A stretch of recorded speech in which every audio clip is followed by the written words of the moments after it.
introduce you Professor Hany Farid. You have read his resume. He's a very successful colleague that I dare to call him friend because we were office mates back in 1997 in Grasp Lab at the University of Pennsylvania.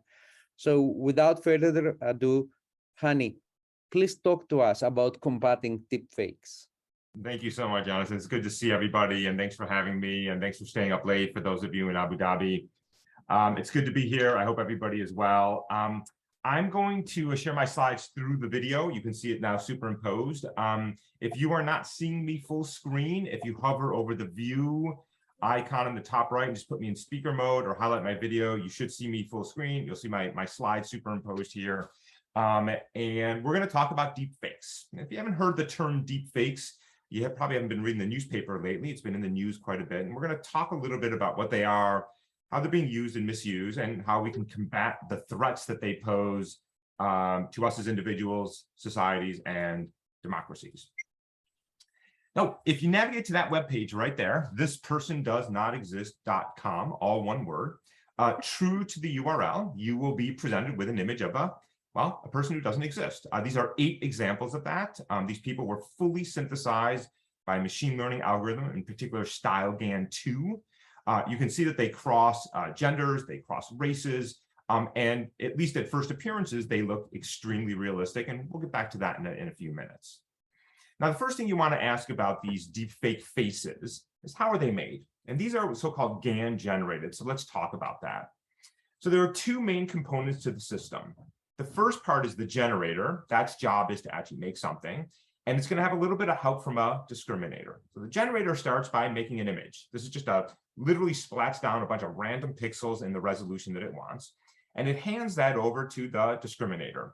And the discriminator has access to a bunch of real faces, just scraped from the internet. Or, by the way, they could be images of cats or dogs or airplanes or whatever category you want. And the discriminator asks, can I tell the difference in a machine learning sense between this thing, synthesized face, and these things? And the answer is, of course it can. So it goes back to the generator and says, nope, that's not a face. Please try again. Generator modifies some pixel with a little bit of advice from the discriminator, makes some changes, sends it back to the discriminator, and they do this in an iterative loop over and over and over again. And eventually what happens is the generator changes enough pixels so that when it hands this image back to the discriminator says, nope, that's a face. GAN, Generative Adversarial Network. Generative because it's making something. Adversarial because you can see that the magic here is this pitting of 2 systems against each other, if you will, the forger and the detective, and that's the magic of these GANs. And network, of course, because underneath these 2 boxes is a deep neural network in terms of the underlying computational machinery. And you can see the power here. The power here is that you can make something with very little effort from the forger. All they have to do is scrape some data for the category they want: satellite imagery, images of buildings, landscapes, pieces of art, whatever it is that you want. And then the machine takes over, this adversarial system takes over and does the work. Now, the second thing you want to ask about these GAN-generated face, these deepfake faces, is how realistic are they? I'm showing you here in relatively low resolution. So first question we asked is a perceptual one. We synthesized 400 synthetic images. You see 8 representative ones on the top here. You can see that we have balanced them for gender, and we've also balanced them for the 4 races that you see here to make sure that we are doing categorization across as diverse a population as possible. For each one of these faces, we determined what was the most perceptually similar real face. And these are from the faces that the StyleGAN uses to synthesize the fake faces. And the way we do that is just we get a low dimensional latent representation for the synthetic faces, and we find a latent representation for the real space. This is a VGG representation that is most similar. And you can see here that we've now counterbalanced, if you will, across gender, across race, and across general appearance, so that when we do a perceptual experiment, we've not created any obvious artifacts between the fake and the real. And the experiment's going to go something like this. We're going to recruit participants in an online survey, Mechanical Turk. We're going to show them a single image and only a single image. And we will have told them that their task is to tell us whether they believe that's a real person or a synthesized person. And the instructions explain what we mean by synthesized people, and we give them examples of that. This is a 2 alternative forced choice experiment. For every image, they say yes, no, yes, no, yes, no. They see about 50 images each, and they are counterbalanced, so half will be real, half will be synthetic. And the overall performance from 315 online survey participants is shown as a distribution here. So this is percent correct, 0, 100%. Chance performance on this 2AFC is 50%. And this, of course, is just the count. And you can see here that median response is, in fact, 50%. For the psychologists in the room, D prime is close to 0 and beta is close to 1, which means D prime of 0 means you're guessing, sensitivity. Beta of 1 means there's no bias. You're no more likely to say that the real is synthetic or the synthetic is real. And so they're a chance. And so, in fact, these faces have passed through the uncanny valley. And that is really amazing and should be celebrated from the perspective of computer graphics, computer vision, and machine learning. For people like me, it's a little more worrisome. Now, you can argue, well, okay, you got 315 people on the internet. They don't know anything about anything. They're just doing the survey for a couple of bucks. Maybe people who are better at this task will perform better. That's a fair criticism. So the second perceptual experiment we're going to do is we're going to train our observers. And we're going to do that in 2 ways. We're going to have a series. The experiment will be preceded with a short tutorial on what to look for explicitly. We will give them feedback as they're doing the experiment to tell them if they got it right or wrong. And at the end of the experiment, we tell them if you're in the top 20% accuracy, we will double your payment. So we give them a financial incentive to do as well. And here are some of the visual clues. And you can actually use these, by the way, for yourself when you're looking at images and profile pictures on Twitter or LinkedIn, for example. So typically, StyleGAN images have a uniform background that is nondescript, a little bit like what you see here. And the reason for that, of course, is the GAN is really just sort of focused on the face, and the background is just, typically something blurry or nondescript, as you see here. So we mentioned that if you see a structured background, that may not be a synthetic face. When we look at faces, we tend to focus on the eyes, the nose, and the mouth. It's a Y pattern. More than 2/3 of our time, if you do eye tracking on humans, will be spent right here. So we tell people, look around the image, force yourself to move away from the face. And then you may notice for this guy right here, there's this bizarre thing happening on his shoulder where his shirt doesn't seem to be extending. And that, again, is because the StyleGAN isn't really trying to get anything right here. It's really sort of focused on cheek to cheek, and then top of the head down to the chin. And then those synthesis artifacts sometimes occur here, but you don't really notice them because you're so focused on the face. So we tell them to look around the image to see if there are any obvious artifacts. The GANs don't know anything about symmetry. So, for example, here, the left earring and the right earring are different. Not impossible. You can choose to wear 2 earrings, but it's a little unusual. Glass frames on the top left and top right are sometimes different because the StyleGAN doesn't know about the axial symmetry of the face. So we ask people to pay attention to the symmetry of things like glasses and jewelry.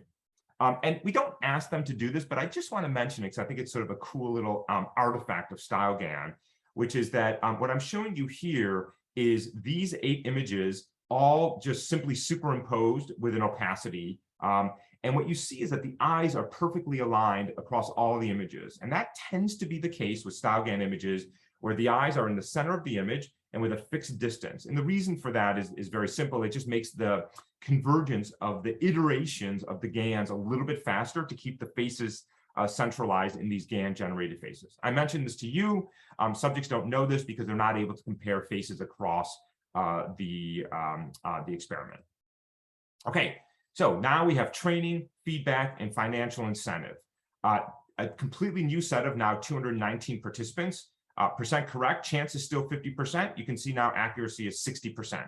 Statistically significant, but still really struggling on a task where chance is 50%. Even with the incentives and the training and the feedback. D prime is now well above 0, but still struggling. No more bias still. There's still no bias in the experiment. You're no more likely to say real is synthetic or synthetic is real. I contend that it is over for faces. The machines have won. We have passed through the uncanny valley, and we are now able to make synthetic faces that are indistinguishable from real faces. And that is really amazing and also troubling for our perspective of trying to figure out what's real and not.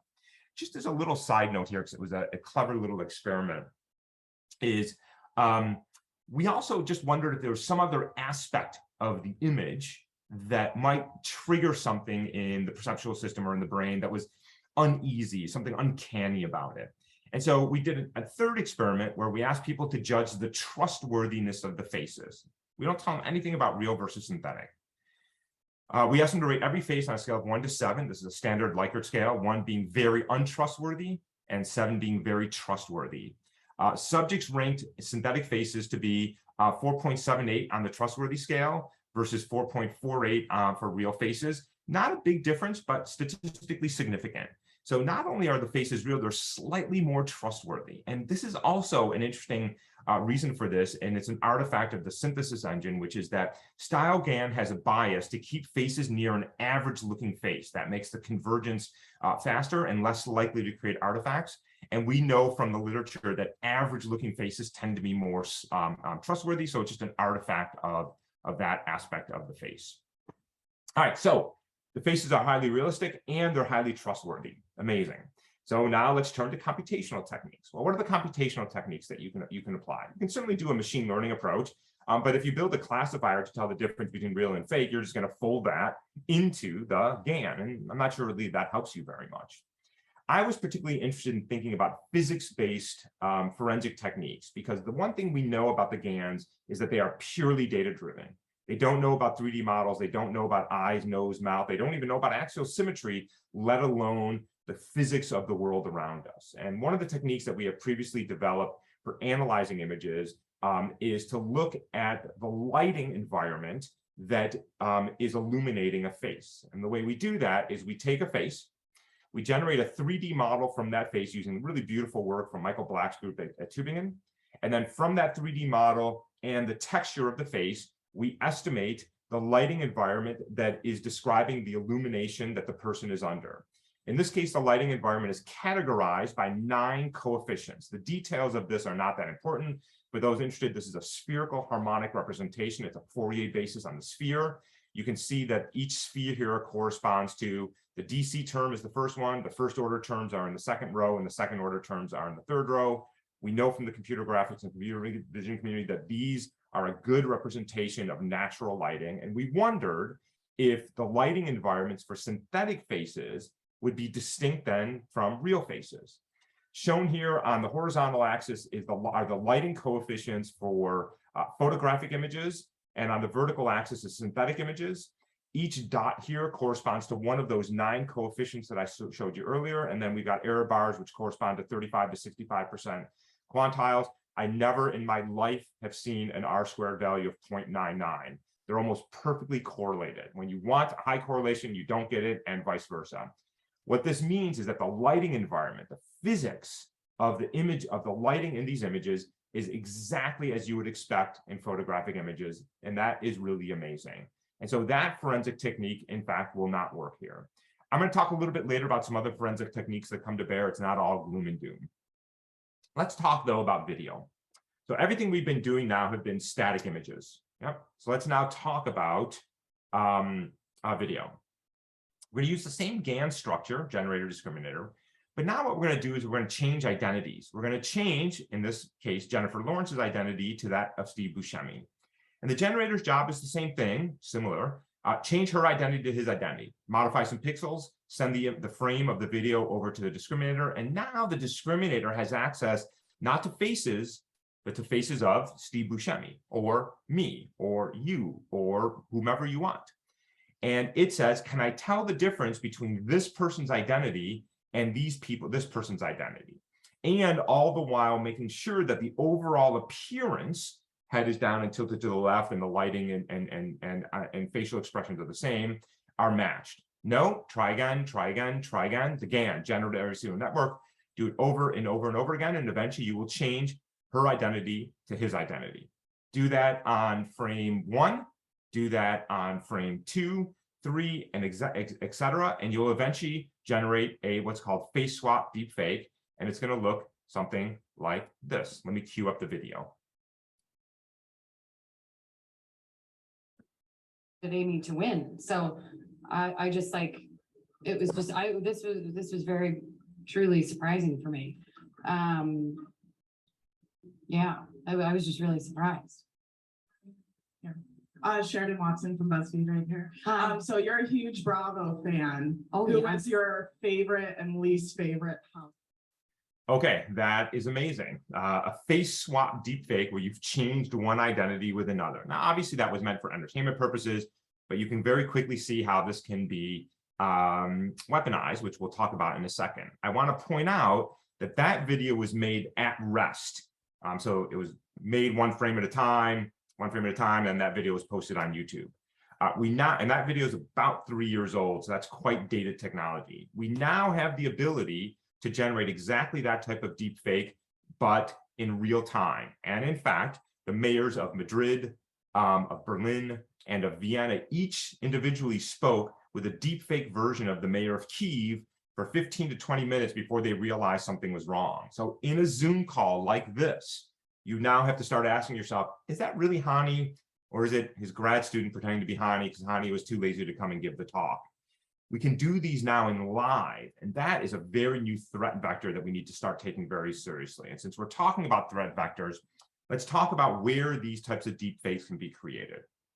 So sadly, and much to my frustration, the biggest use case of deep fake videos is non-consensual sexual imagery. People are taking the likeness, primarily of women, inserting them into sexually explicit material and then carpet bombing the internet with them.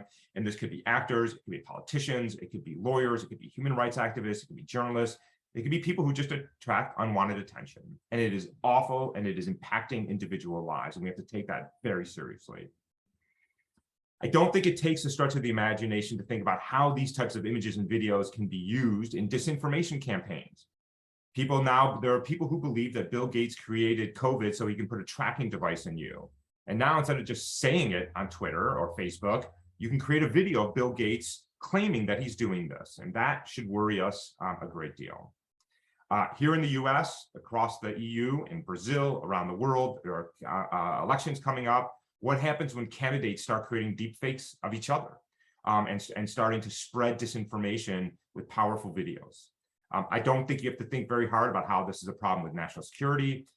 And we are seeing fraud. Giannis mentioned this at the very beginning. In the UAE, there was a $35 million fraud case where somebody was impersonating somebody else on a telephone call. We've seen that in the UK. We've seen it here in the US. Fraud is on the rise with people impersonating other people. This is the new malware and phishing scams that are going to be driven and powered by deep fakes.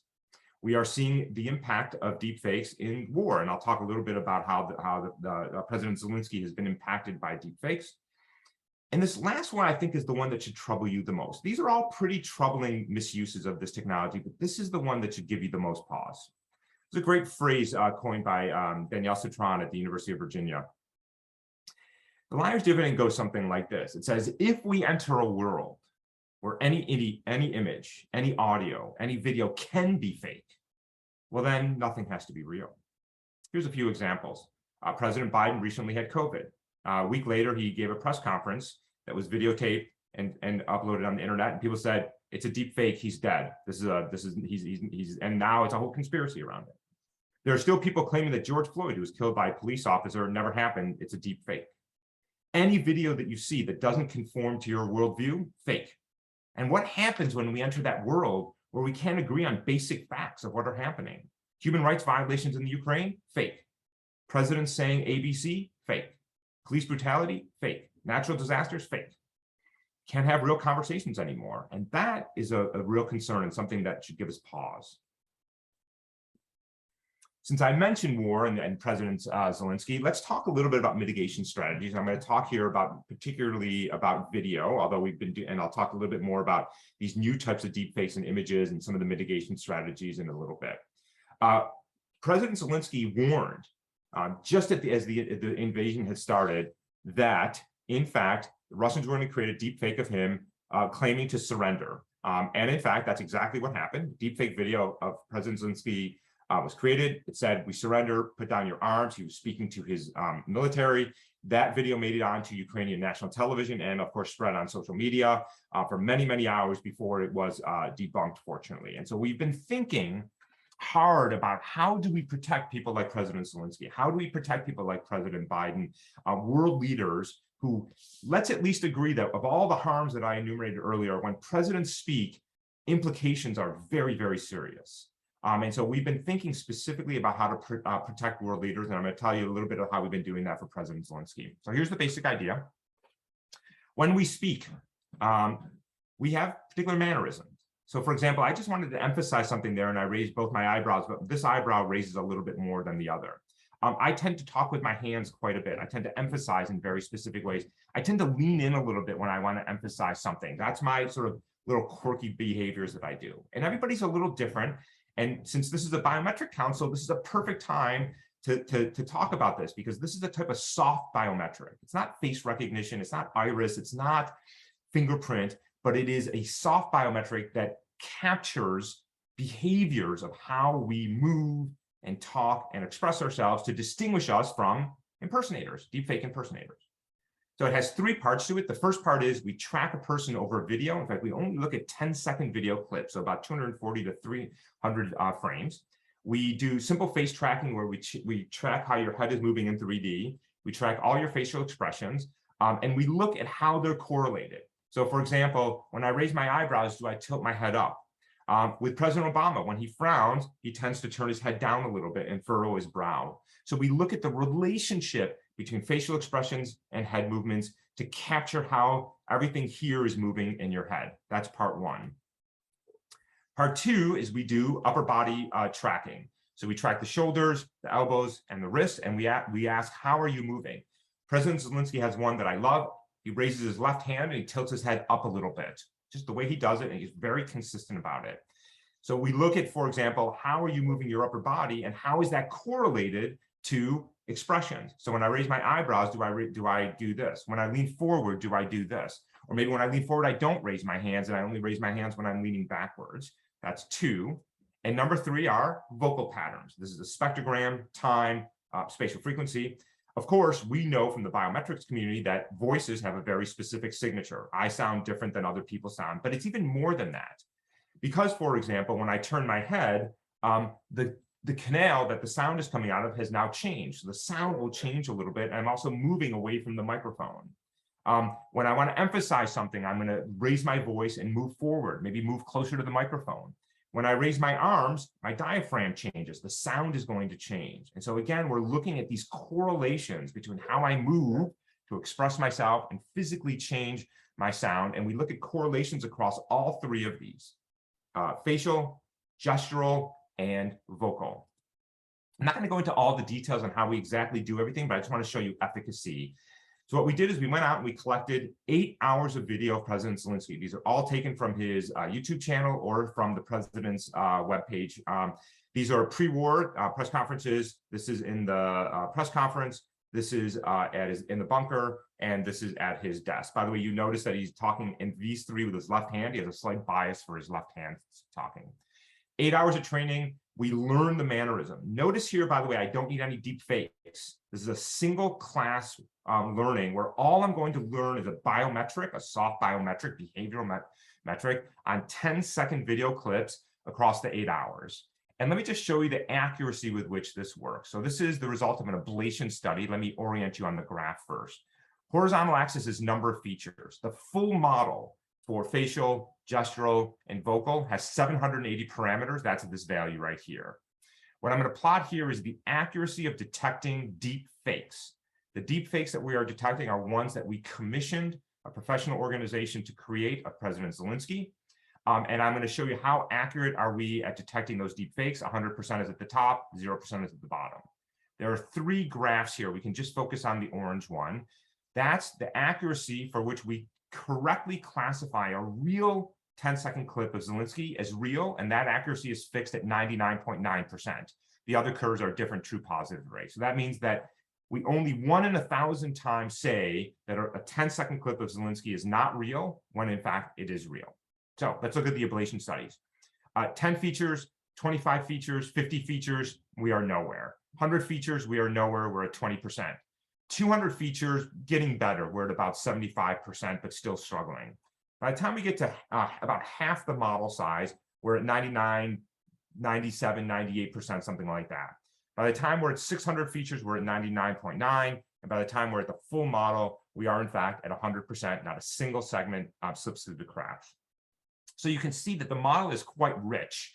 If the model plateaued over here, you would have argued, well, you don't need all those parameters. But in fact, the model is quite rich. And this is the model for Zelensky. When we do President Biden, which we've done, but I'm not going to show you the results of, but they're very similar. The features he needs are a little bit different than the features Zelensky needs. So in fact, we do need this full rich model that captures all aspects of the way you speak. So that's some good news. The bad news is, before I start talking about Jerry Seinfeld, is I needed 8 hours of video. So we can do this for Zelensky. We can do it for Biden. We can do it for a handful of world leaders, but I can't do it for me and you. We can't do it for everybody. So we are working top down. We're going to try to protect some of the most important people in the world in terms of the impact with what they say and what happens when those are fake. President Biden saying, I've launched nuclear weapons against Russia. If that gets fake and gets online, where are we? And then we're going to start working our way down with techniques that are more democratized to a broader class of people.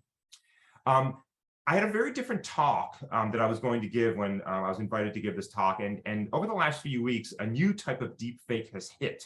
And this is very common, by the way, because the field is moving so fast. And I wanted to actually spend some time talking about that. If you haven't seen GPT-3, this is the language model that OpenAI created that is really quite powerful. And the way it works is you start with a single text prompt. In this case, it's a Jerry Seinfeld routine about cats. And it, of course, has access to a lot of Jerry Seinfeld bits, and it will synthesize text. Just that's it from the prompt. And so what OpenAI did is they synthesized a comedy bit with a Jerry Seinfeld routine about cats, and they synthesized somebody reading it in Jerry Seinfeld's voice. So I'm going to play for you an audio in a second. Actually, it's a video where you're going to see the words. Everything you see was fully synthesized by a machine learning system, both the words and the sound. So have a listen, and we'll come back and talk about it.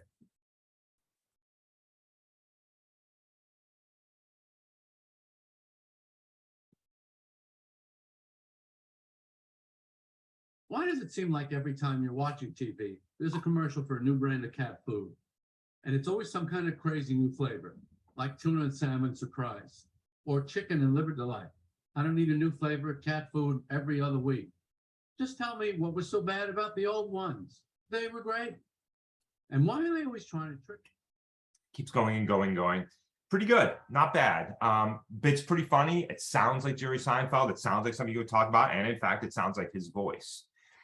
Now, the same folks over at OpenAI have also released DALL-E. And if you've been paying attention to the news, you've probably heard about this. This is a new way of synthesizing images that are not collect a bunch of images the way the GAN was done, and then synthesize things that look like it. This is a language base. And that's why I mentioned the Jerry Seinfeld work, because this is related to the ability to mimic language. And so the way DALL-E works and other copycats is that you go over to OpenAI's DALL-E website and you type in teddy bears working on a new AI research on the moon in the 1980s, and it synthesizes this image. So it's no longer a face or a cat, it's a semantically consistent image. Or a hip hop cow in a denim jacket recording a hit single in the studio, it synthesizes this image. Or here's my favorite one, a medieval painting of the Wi-Fi not working. And what you should understand about the synthesis engine is that clearly this is not copying and pasting images that are in its data set. There's no way it has seen this image before of a medieval painting with Wi-Fi. And yet it is creating a semantically consistent and coherent image to be consistent with the language. And this is a whole new level of synthesis engine. And by the way, just last week, Facebook, or Meta rather, announced that you can now do this with video. So now I'll be able to say, give me a video of Joe Biden saying he's launched nuclear weapons against Russia. And now we're off to the races, because now anybody can create any image, any video, any audio from simply typing in what they want. And that is a remarkably powerful technology on the front of deepfakes. And I want to talk a little bit about these. So I'm going to talk about images in particular. And so earlier on, I showed you that the StyleGAN images had not only passed through the uncanny valley with humans, the brain, but also some of the physics-based techniques that we have previously developed were ineffective because the physics were actually correct. And so we were curious whether the physics of these what are called diffusion-based images are consistent because they're generated in a slightly different way, actually quite a different way than the GANs. So what we did is we went off and synthesized a bunch of images with the text prompt, a concrete sphere in a garden, and it generated these 4 images, which look like I've cropped them just to make them smaller. And then I went over to Google and searched for the same thing and got a bunch of images. And the reason I did spheres in the garden is because these are spheres that are illuminated outdoors. And I was curious whether, again, the lighting in these diffusion-based images were physically consistent with those that you would see in the real world. So it's the same game. We're going to estimate the 3D model. That's actually really easy because we have a sphere. And then we're going to estimate the 9 lighting coefficients. I'm showing you 8 of them here. I'm going to skip the average term. And now you see a slightly different picture. Again, photographic on the horizontal axis and synthesized on the vertical axis. And most of them are pretty good, except for that one that you see in the light blue in the middle that's off a little bit. And that's good news. And that, by the way, corresponds to the light in front of or behind the camera.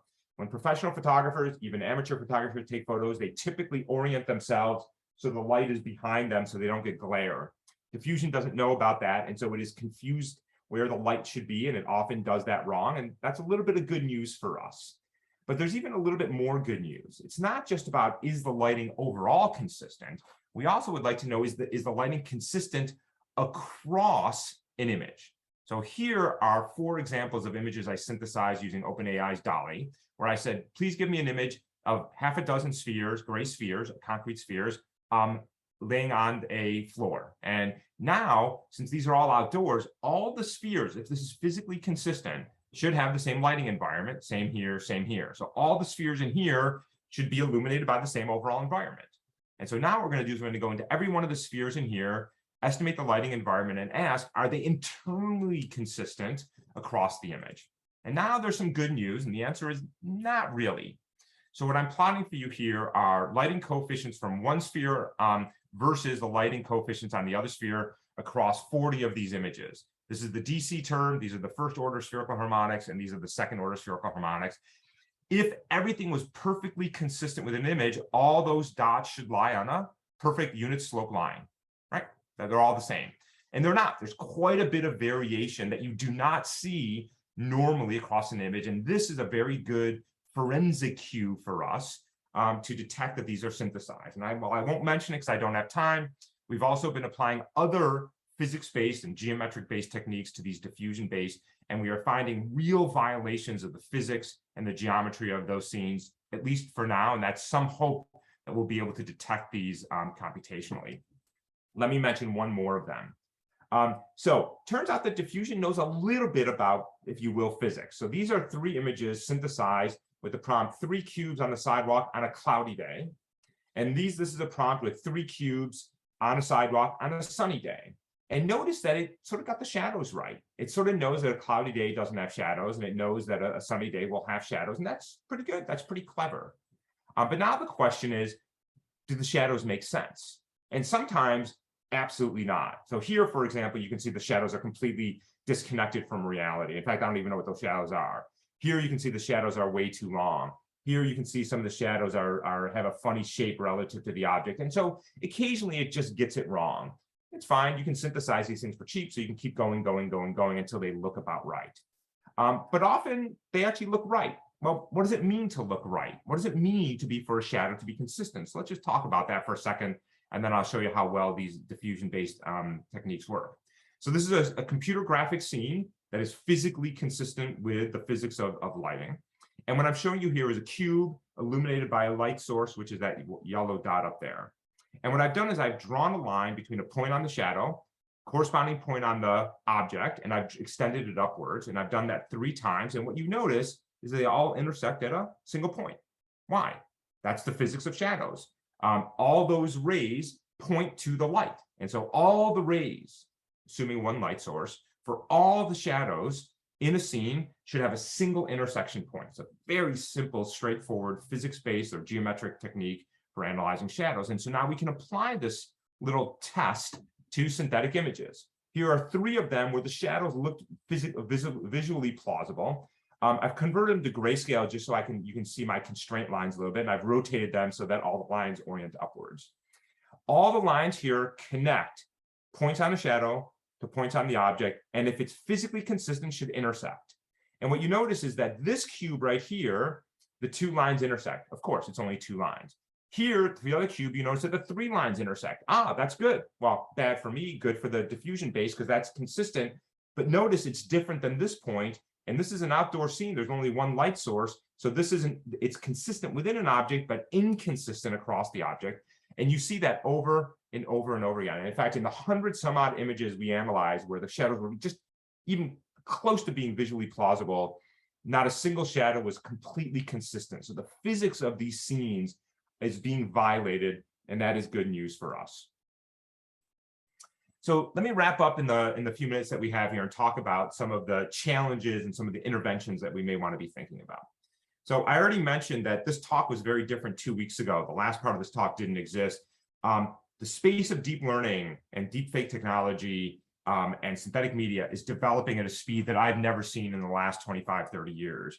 And that is both exciting as technologists and people who are using these technologies, but for people like me on the forensic side, it makes it very challenging to keep up because it's a very fast-paced world. Understand something about these deepfakes, whether it's non-consensual sexual imagery, whether it's disinformation campaigns, is that the challenge is not just that we've now democratized access to the ability to create very sophisticated fake audio, images, and video, but we already have a mechanism where we've democratized access to publishing. That not only can I create these things, but I can carpet bomb the internet on TikTok, on Twitter, on YouTube, on Facebook, at a scale and a speed that is unprecedented in history.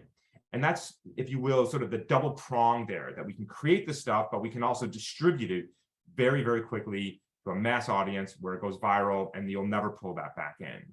The third part of the threat is a polarized public, particularly around disinformation campaigns, because we are highly polarized, not just here in the US, but around the world.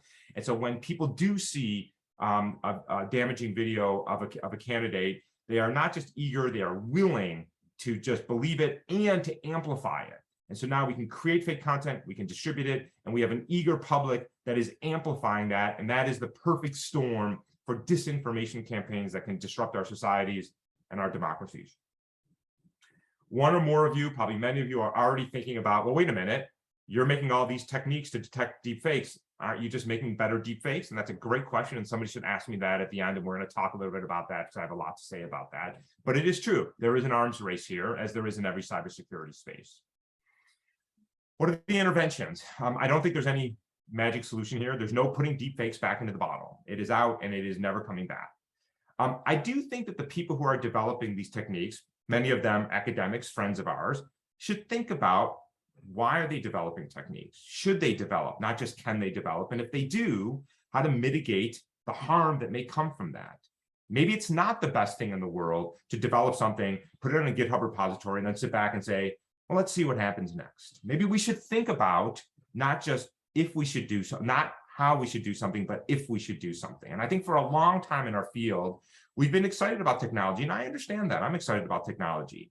But we are starting to see some real harm from the technology that we are developing. And I think we owe it to ourselves, our community, and our society to think more carefully about the implications downstream of how these technologies are going to be weaponized and how to mitigate them at the beginning, not at the end. I think we have to invest more in technology that I've been describing. That's self-serving, I understand that. But I think if you look at the balance between the size of the communities in computer vision and computer graphics and machine learning, and the size of the community in my world, they are vastly outnumbered. And I think we need to think a little bit about how to reinvest in the defense side, not just the offense side. I think we have to think at the policy side, at the Facebooks of the world, at the TikToks of the world, at the Googles of the world. What are the policies we want around non-consensual sexual imagery, around deepfakes, around disinformation? How do we think about this? I think the time of, well, it's the internet, we're just here, we're the wire, you know, we just deliver content, is over. We got to start thinking about how these platforms are being weaponized. I think our regulators have to start thinking about how to regulate in the space. The EU has been good on this. There's the DSA and the DMA coming out of Brussels. The Brits are starting to work on online safety bills. The Australians have been very good on this front. I think the US is lost, and I think that we should be ashamed of ourselves, since the very titans of the technology sector are US, in fact, California-based companies. And I think we have to talk about education, not just, by the way, educating the next generation of kids on how to consume content online. Sure, we should do that. But I think if I can close the loop here, that computer science majors, engineering majors, math majors have to start being educated in history, in the ethics of AI, and the implications of not thinking about harm before you release technology. Let me briefly just mention, and I now feel bad because I left off Sophie Nightingale's image here because I was racing at the last minute. Sophie Nightingale did some of the early work on the perceptual side. She is now a professor at the University of Lancaster, and I'm sorry, Sophie, for leaving off your picture. Shruti Agarwal did the work on the deepfake detection in collaboration with Maciej Bohaczyk, a remarkable young man in the Czech Republic. And I think with that, I'm going to stop.